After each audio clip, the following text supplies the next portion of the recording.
বাংলাদেশের নাম পরিবর্তনের এখতিয়ার অন্তর্বর্তীকালীন সরকারের নেই, বলছে জাসদ। জানাবো পিলখানা হত্যাকাণ্ড, হাসিনার হাত থেকে রক্ষা পাননি পিলখানার ইমামও। জানাবো টিউলিপের পতনের কারণ আওয়ামী লীগ। এবং সর্বশেষ জানাবো পাঠ্য বইয়ে সাইদের মৃত্যুর ভুল তারিখ সংশোধন, জড়িতদের শোকজ। শুনছিলেন সংবাদ শিরোনাম, এবারে বিস্তারিত। বাংলাদেশের নাম পরিবর্তনের এখতিয়ার অন্তর্বর্তীকালীন সরকারের নেই, বলছে জাসদ। বাংলাদেশের নাম ও সংবিধানের কোনো ধরনের পরিবর্তনের এখতিয়ার অন্তর্বর্তীকালীন সরকারের নেই বলে উল্লেখ করেছে জাতীয় গণতান্ত্রিক সমাজতান্ত্রিক দল। এতে বলা হয়, অন্তর্বর্তীকালীন সরকার বাংলাদেশের নাম ও সংবিধানের কোনো ধরনের পরিবর্তনের অপচেষ্টা চালালে দেশে রাজনৈতিক বিরোধ, বিভক্তি, বিভাজন, উত্তেজনা তীব্রতর হবে এবং দেশে দীর্ঘমেয়াদী গভীর রাজনৈতিক সংকট ও অনিশ্চয়তার মধ্যে নিপতিত হবে।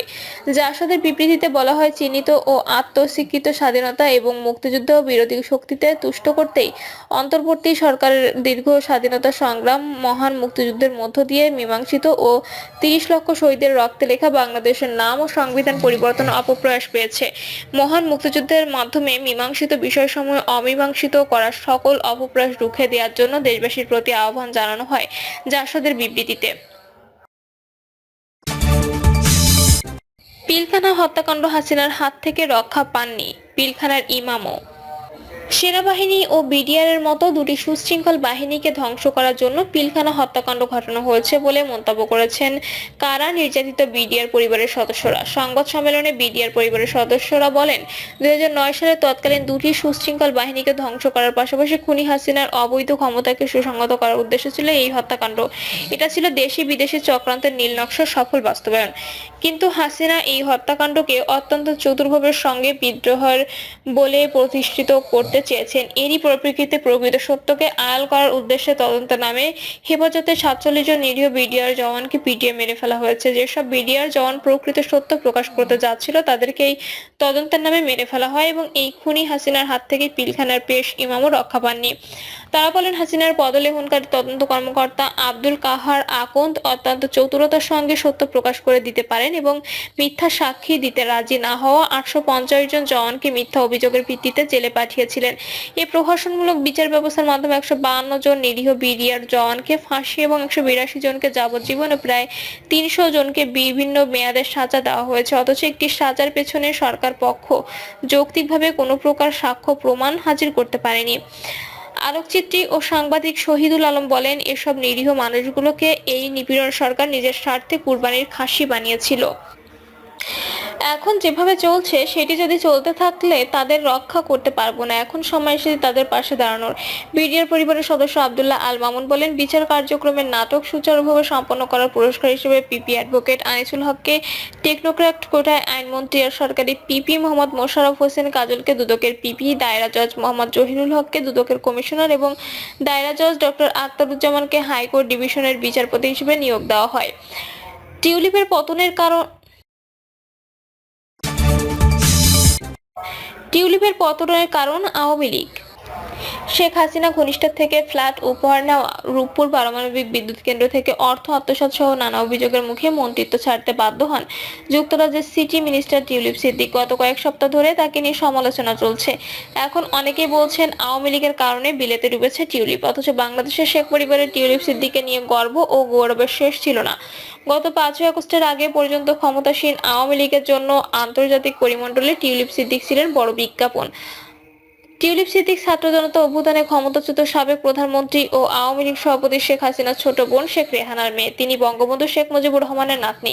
গত জুলাই আগস্টে ছাত্র জনতার আন্দোলনে গণহত্যার আসামি শেখ হাসিনা বর্তমানে ভারতে পালিয়ে রয়েছেন। এছাড়া শেখ হাসিনা ও শেখ রেহানার বিরুদ্ধে আর্থিক দুর্নীতির একাধিক মামলা এখনো পর্যন্ত করছে দুর্নীতি দমন কমিশন, যে কারণে বিলেতে ফাঁসলেন টিউলিপ। টিউলিপ সিদ্দিকী মন্ত্রী হিসেবে যুক্তরাজ্যের আর্থিক খাতে দুর্নীতি দমনের দায়িত্ব ছিলেন। শেখ হাসিনার পতনের পর তার পরিবারের প্রায় সব সদস্যই এখন দুর্নীতির তদন্ত জালে। ব্রিটিশ সংবাদ মাধ্যমের খবরে বলা হয়, আওয়ামী লীগ সরকারের ঘনিষ্ঠদের কাছ থেকে লন্ডনের কিংস ক্রস এলাকায় বিনামূল্যে একটি ফ্ল্যাট উপহার নেন টিউলিপ। লন্ডনের হ্যাম্পস্টেড এলাকায় একটি অফশোর কোম্পানির মাধ্যমে কেনা ফ্ল্যাটে কয়েক বছর বসবাস করেন টিউলিপ। ওই সময় নিজের স্বামীর ঠিকানা হিসেবে ওই ফ্ল্যাটের কথা উল্লেখ করেছিলেন তিনি। গত আগস্টে শেখ হাসিনা নেতৃত্বাধীন আওয়ামী লীগ সরকারের পতনের পর বাংলাদেশের 9টি অবকাঠামো প্রকল্প থেকে 80,000 কোটি টাকা আত্মসাতের অভিযোগ ওঠে। তাতে শেখ হাসিনা ও তার পরিবারের অন্য সদস্যদের সঙ্গে টিউলিপের নাম আসে। গত মাসে 5 এ ব্যাপারে অনুসন্ধান শুরু করেছে দুদক। আদালতে দাখিল অভিযোগের নথির বরাতে বিবিসিকে এক প্রতিবেদনে বলা হয়, 2013 সালে রূপপুর পারমাণবিক বিদ্যুৎ কেন্দ্র নির্মাণের জন্য বাড়তি ব্যয় দেখিয়ে রাশিয়ার সঙ্গে চুক্তি করে বাংলাদেশ সরকার। রাশিয়ার সঙ্গে সেই চুক্তি করতে টিউলিপ সিদ্দিক সহযোগিতা করেন। চুক্তিতে বিদ্যুৎ কেন্দ্র নির্মাণের ব্যয় $100 কোটি বেশি দেখানো হয়। দুদকের অনুসন্ধান শুরুর পর যুক্তরাজ্যের বিভিন্ন সংবাদ মাধ্যমে বিষয়টি নিয়ে সংবাদ প্রকাশিত হয়। বাংলাদেশ অন্তর্বর্তী সরকারের প্রধান উপদেষ্টা অধ্যাপক মোহাম্মদ ইউনূস যুক্তরাজ্যের দ্য সানডে টাইমসকে বলেন, শেখ হাসিনার সঙ্গে সংশ্লিষ্ট ব্যক্তিদের লন্ডনের সম্পত্তিতে টিউলিপের বসবাস করার খবর আসার পর তার ক্ষমা চাওয়া উচিত। টিউলিপের ব্যবহার করা সম্পত্তিগুলো নিয়ে তদন্ত হওয়া উচিত এবং ডাকাতির মাধ্যমে অর্জিত হয়ে থাকলে তা সরকারের কাছে ফেরত দেওয়া উচিত। এরই মধ্যে গত সোমবার দুদক জানায়, তথ্য গোপন ও ক্ষমতা অপব্যবহারের মাধ্যমে ঢাকায় পূর্বাঞ্চলে প্লট বরাদ্দ নেওয়ার অভিযোগে টিউলিপের মা শেখ রেহানা, বোন আজমিনা সিদ্দিক ও ভাই রাদওয়ান মুজিব সিদ্দিকের বিরুদ্ধে পৃথক 3টি মামলা হয়েছে। 3 মামলাতে টিউলিপ সিদ্দিক ও শেখ হাসিনাকেও আসামি করা হয়েছে। 42 বছর বয়সী টিউলিপ সিদ্দিক লেবার পার্টির সদস্য হন মাত্র 16 বছর বয়সে। 2015 সালে পার্লামেন্ট নির্বাচনের পূর্ব লন্ডনের হ্যাম্পস্টেড আসন থেকে প্রথমবারের মতো প্রার্থী হন। তারপর থেকে এ পর্যন্ত ওই আসনে 4 বার প্রার্থী হয়েছেন টিউলিপ, জয়ী হয়েছেন। 2024 সালে নির্বাচনে জয়ী হওয়ার পর তাকে যুক্তরাজ্যের ট্রেজারি ও নগর বিষয়ক মন্ত্রণালয়ের দায়িত্ব দেন প্রধানমন্ত্রী কিয়ার স্টারমার। লন্ডনের ফ্ল্যাটের উৎস নিয়ে যা বলছেন টিউলিপ, লন্ডনের কিংস ক্রস এলাকায় যে ফ্ল্যাটের মালিকানা করার কারণে তোপের মুখে পড়েছেন যুক্তরাজ্যের এমপি এবং সাবেক ট্রেজারি ও নগর বিষয়ক মন্ত্রী টিউলিপ সিদ্দিক। সেটির উৎস সম্পর্কে অবগত ছিলেন না তিনি। কিংস ক্রস এলাকার ফ্ল্যাট ইস্যুতে টিউলিপ কোনো দুর্নীতির আশ্রয় নিয়েছিলেন কিনা তা তদন্তের জন্য যুক্তরাজ্যের মন্ত্রিত্বের মানদণ্ড বিষয়ক স্বাধীন উপদেষ্টা লাউরি ম্যাগনাসকে দায়িত্ব দিয়েছেন দেশটির প্রধানমন্ত্রী কিয়ার স্টারমার। সেই তদন্ত শেষে তার ফলাফল জানিয়ে গতকাল প্রধানমন্ত্রীকে চিঠি দেন ম্যাগনাস। চিঠিতে ম্যাগনাস বলেন, টিউলিপ সিদ্দিক আমাদের কাছে স্বীকার করেছেন যে কিংস ক্রস এলাকায় তার ফ্ল্যাটটি কোনো উৎস থেকে এসেছে তা জানতেন না। এতদিন টিউলিপ সিদ্দিকের ধারণা ছিল তার বাবা মা পূর্ববর্তী মালিকের কাছ থেকে ফ্ল্যাটটি ক্রয় করে তাকে দিয়েছেন। তিনি আরো স্বীকার করেছেন যে এই 2022 সালে সম্পদের যে বিবরণী দিয়েছিলেন তিনি, সেখানে ফ্ল্যাটটির মালিকানা সম্পর্কে বিভ্রান্তিকর তথ্য ছিল এবং এর জন্য দায়ী সেটির উৎস সম্পর্কিত অজ্ঞতা। লন্ডনে হাসিনা ঘনিষ্ঠের কাছ থেকে উপহার নেওয়া ছাড়াও সাবেক এক বাংলাদেশি এমপির কাছ থেকে 2019 সালে ক্রিকেট বিশ্বকাপে 2টি টিকিট নিয়েছিলেন টিউলিপ।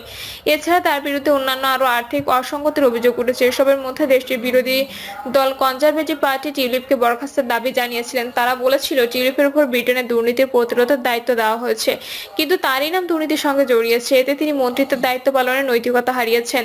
বার্তা সংস্থা রয়টার্স জানিয়েছে, গত 14 জানুয়ারি টিউলিপ প্রধানমন্ত্রী কিয়ার স্টারমারের কাছে পদত্যাগপত্র জমা দিয়েছেন।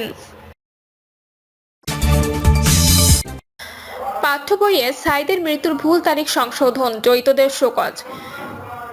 নবম দশম শ্রেণীর ইংরেজি বইয়ে গণঅভ্যুত্থানে শহীদ আবু সাইদের মৃত্যুর ভুল তারিখ সংশোধন করেছেন জাতীয় শিক্ষাক্রম ও পাঠ্যপুস্তক বোর্ড। এছাড়াও পঞ্চম শ্রেণীর বাংলা বইয়ে শহীদ নাফিসা হোসেনের নাম ভুলভাবে নাহিয়ান ছাপানো হয়েছে, তা সংশোধন করা হয়েছে। একই সঙ্গে সংশ্লিষ্টদের কারণ দর্শানোর নোটিশ দেওয়া হয়েছে।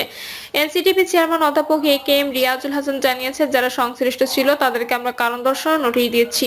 কেন এই ধরনের গাফিলতি তাদের হলো, এটা অবশ্যই তাদের একটা অদক্ষতায় বলবো। জানা গেছে, কোটা সংস্কার আন্দোলনে শহীদ আবু সাইদের মৃত্যুর তারিখ নিয়ে নবম ও দশম শ্রেণীর ইংরেজি পাঠ্যবইয়ের ভুল তথ্য দেওয়া হয়। গত 16 জুলাই পুলিশের গুলিতে শহীদ হন আবু সাইদ, তবে এই বইয়ে তার মৃত্যুর তারিখ লেখা হয়েছে 17 জুলাই। প্রিয় দর্শক, এই ছিল এখনকার সর্বশেষ সংবাদ। আপডেট সব সংবাদ পেতে চ্যানেলটি সাবস্ক্রাইব করে বেল আইকনটি ক্লিক করে রাখুন।